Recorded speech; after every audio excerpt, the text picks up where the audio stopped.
Oke, Assalamualaikum warahmatullahi wabarakatuh. Em, Teman-teman, terima kasih sudah menonton video ini. Di sini saya ingin menjelaskan tentang proyek data structure yang mungkin teman-teman bisa buatlah dengan ilustrasi ini. Teman-teman bisa mengembangkannya dengan menyesuaikan proyeknya teman-teman nanti. Di sini saya ingin mempresentasikan dua proyeknya itu yang namanya Bagulmi itu ya. Sederhana banget. Dalamnya itu ada beberapa fitur yaitu daftar barang nanti digunakan untuk melihat barang yang sudah disimpan, kemudian ada pembelian barang, yaitu penambahan barang, jadi ada barang baru, kemudian ada penjualan barang, yaitu pengurangan barang dari data master, kemudian yang terakhir adalah rekap penjualan. Sebelumnya saya ingin membuat use case diagram, yaitu menampilkan aktivitas apa saja yang bisa dilakukan oleh suatu aktor, yaitu aktornya itu adalah pengguna sistemnya, yaitu adalah Kang Admin. Kami nanti bisa melihat daftar barang, mengelolanya, gitu ya. Kemudian pembelian barang menambahkan data master ke daftar barang, kemudian penjualan yaitu mengurangi dari data masternya, kemudian nanti rekap penjualan yaitu melihat data yang sudah dilakukan penjualan gitu ya, maksudnya. Oke, ini saya sesuaikan dengan fitur yang ada di atas ini. Nanti juga bisa ditambahkan print atau cetak atau mungkin nanti distribusi dan sebagainya itu sesuai dengan fiturnya. Oke, pertama kita masuk ke daftar barang. Dalam use case daftar barang ini saya memiliki suatu data barang yang bentuknya itu tabel. Oke, mungkin secara sekilas itu bentuknya seperti tabel yang ada di MySQL gitu ya. Ada kolomnya, ID, nama, harga, kemudian ada barangnya atau ada barisnya, Indomie, Harimi dan sebagainya ini. Nah, tapi kalau di struktur data, project struktur data itu teman-teman tidak boleh menggunakan MySQL atau database yang lain gitu ya. Karena itu terlalu mudah nanti. Nah, solusi alternatifnya karena di struktur data, teman-teman harus bisa menyimpan datanya itu dalam array multidimensi struct atau JSON. Jadi bisa disimpan dalam mungkin datanya statis ya, karena nanti ketika running pertama itu sudah ada datanya. Tapi itu nggak apa-apa. Daripada teman-teman nanti dengan basis data, tapi algoritma untuk struktur datanya itu tidak terimplementasikan dengan benar gitu. Kemudian setelah datanya itu disimpan dalam area multidimensi, struct atau JSON atau mungkin nanti dengan penyimpanan yang lain, nanti teman-teman bisa cek di e-learningnya ya. Itu juga bisa dilakukan penampilannya itu dengan looping, yaitu for, while, do while, for each atau sebagainya sesuai dengan bahasa pemrograman yang teman-teman gunakan gitu. Yang pakai C++ bisa pakai for, while, do while, atau mungkin yang pakai PHP itu bisa melakukan dengan for each atau nanti dengan Python sesuaikan dengan cara bagaimana melakukan looping dari data yang disimpannya gitu. Kemudian di daftar barang itu tidak sekedar menampilkan data barang, tapi juga ada fitur untuk sorting ya, contohnya sorting berdasarkan ID. Jadi nanti kalau scanning 1, 2, 3, kalau di scanning 3, 2, 1 dan seterusnya. Dengan kolom-kolom yang lainnya, seperti nama, harga, dan seterusnya. Itu juga bisa melakukannya dengan algoritma yang ada pada struktur data, yaitu bubble sort, quick sort, merge sort, atau yang lain sebagainya. Nah, itu juga sudah ada di e-learning gitu ya. Teman-teman bisa mengaksesnya itu. Berikutnya nanti selain ada sorting juga ada yang namanya searching gitu. Searching itu digunakan untuk memudahkan mencari datanya. Entah nanti searchingnya berdasarkan apa. Teman-teman bisa searchingnya itu berdasarkan ID contohnya. Nanti kalau 003 dicari, keluarnya apa datanya. Oh, ternyata Popmi dengan harga 4.000 dan seterusnya. Itu ya. Dengan seperti ini, teman-teman sudah bisa mengimplementasikan beberapa materi yang sudah ada di struktur data. Oke, dari satu use case yaitu daftar barang. Jadi nggak sekedar looping aja ya. Nanti ada sortingnya, ada searchingnya. Nah itu menjadi daftar daftar barangnya itu semakin kompleks gitu ya. Oke, berikutnya ada namanya pembelian barang. Tadi di atas saya sudah memiliki data barang itu ada 3, ya kan? Data awalnya itu 3. Kemudian muncul data baru atau ada data barang baru yaitu ID-nya 4 dengan nama sedap dengan harganya 2.700. Oke, cara memasukkan data baru ke dalam array-nya atau mungkin dengan struct-nya itu bisa melakukannya dengan stack atau queue. Dan itu materinya juga merupakan yang ada dalam struktur data.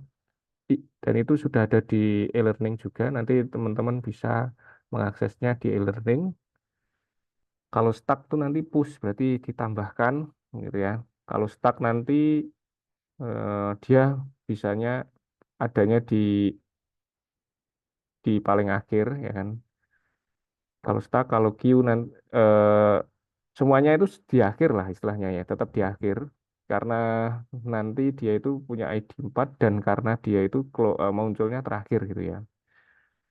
Munculnya atau data barangnya itu masuk di data master barang adalah data yang terakhir gitu. Nanti hasilnya setelah ditambahkan itu yang semula ada 3 karena tambahan satu jadi 4. Maksudnya seperti itu. Itu untuk pembelian barang. Jadi ada barang baru yang dibeli oleh Kang Admin tadi, gitu ya. Berikutnya ada penjualan barang. Oke, mungkin ini tabelnya banyak, tapi ini ilustrasinya yang se- semudah mungkin lah saya buat ini ya. Tadi saya tadi kita sudah punya data barang 4 karena ada pembelian satu barang yaitu mie sedap ya. Kita eh, ada barang yang dijual, maksudnya bukan dibeli ya, ini dijual. Barang yang dijual yang kiri ini yaitu adalah data yang pertama. Anggaplah di data barang ini memang data yang pertama masuk itu adalah Indomie karena dia punya ID 001. Keduanya Sarimi dan seterusnya. Yang terakhir adalah Sedap. Itu merupakan pembelian terakhir atau barang yang masuk terakhir dari data barang tadi ya, yang ada di use case pembelian nanti.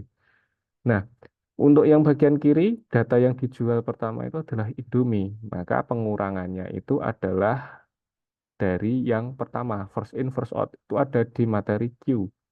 Dan namanya adalah DQ. Gitu ya, DQ. Jadi setelah dikurangi, data barang yang semula 4 dikurangi satu jadinya 3. Nah, tiganya itu bukan 1, 2, 3 gitu, tapi 2, 3, 4. Karena yang pertama masuk, kita anggaplah yang pertama masuk adalah Indomie tadi. Itu bagian yang kiri dan itu pakai Q gitu ya. Kemudian eh, kita bisa melakukan pengurangan data dengan stack pub gitu ya. Stack pub karena stack itu sifatnya adalah last in first out. Kita cari yang last in pada data barang itu adalah ID 004 sedap gitu ya. Maka dia itu dikurangi pertama kali. Kita lupakan yang sebelah kiri ya. Kita langsung ke sebelah kanan. Jadi ini dua skema yang berbeda maksudnya seperti itu. Yang di kanan ini data barang sedap 2700 itu menjadi data pertama kali dihapus atau keluar dari data barang master gitu ya. Data barang master. Nah, karena kita pakai stack, maka dengan metode POP nanti data barang itu akan berubah menjadi 001, 002, dan 003. Karena tadi sedap merupakan data barang yang pertama, yang terakhir masuk yang terakhir masuk ke data barang. Karena dia itu menjadi ujung dari data barang itu ya. Karena last in, first out saya tambahkan di sini aja dulu aja. Livo. Kalau yang ini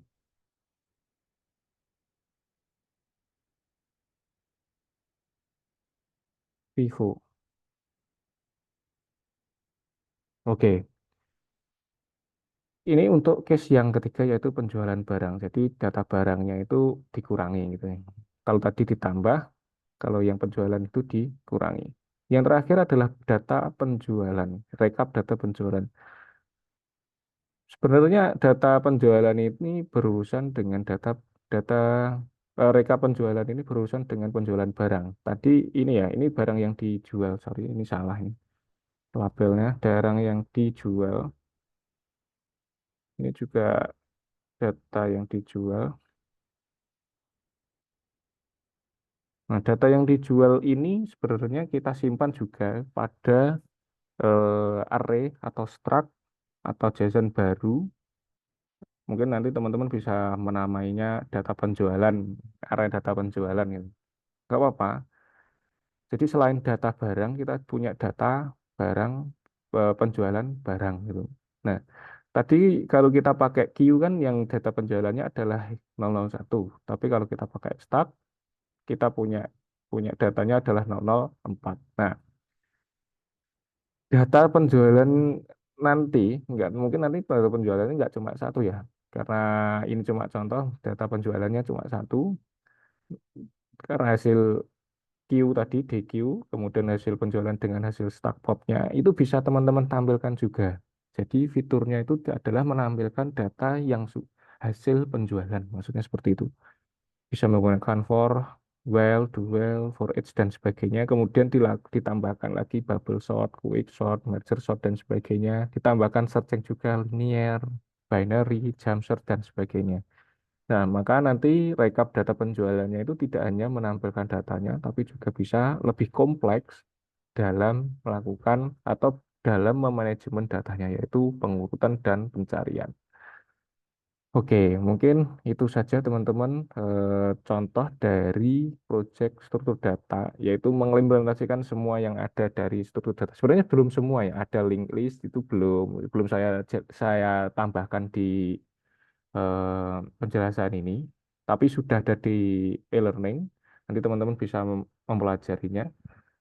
Dan juga belum ada tree dan graph. Nah, mungkin nanti ada fitur distribusi, mungkin seperti itu ya. Mungkin ada distribusi barang, ya, atau mungkin nanti ada katalog barang sesuai dengan kelompok gitu.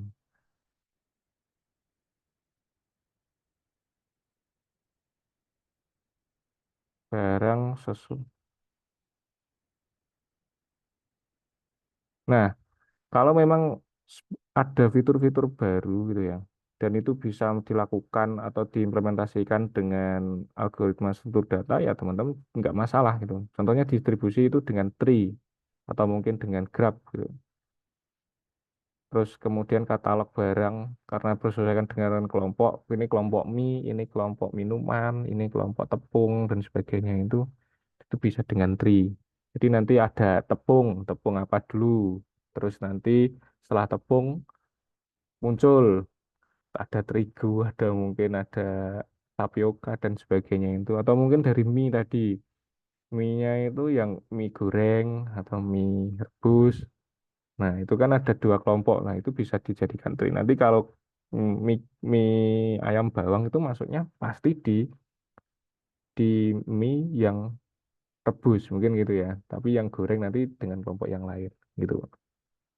Oke, mungkin itu saja teman-teman penjelasan singkat dari struktur data project atau project struktur data yang nanti teman-teman bisa eksplorasi lagi dengan bahasa pemrograman yang teman-teman bisa, Python, C++, Java, PHP, atau mungkin yang lain sebagainya. Terserah nanti teman-teman, asal pas UAS itu bisa ditampilkan. Mungkin itu saja teman-teman. Jika ada kesulitan atau mungkin pengen untuk diskusi konsultasi bisa langsung dengan saya. Terima kasih dari saya. Sekian. Wassalamualaikum warahmatullahi wabarakatuh.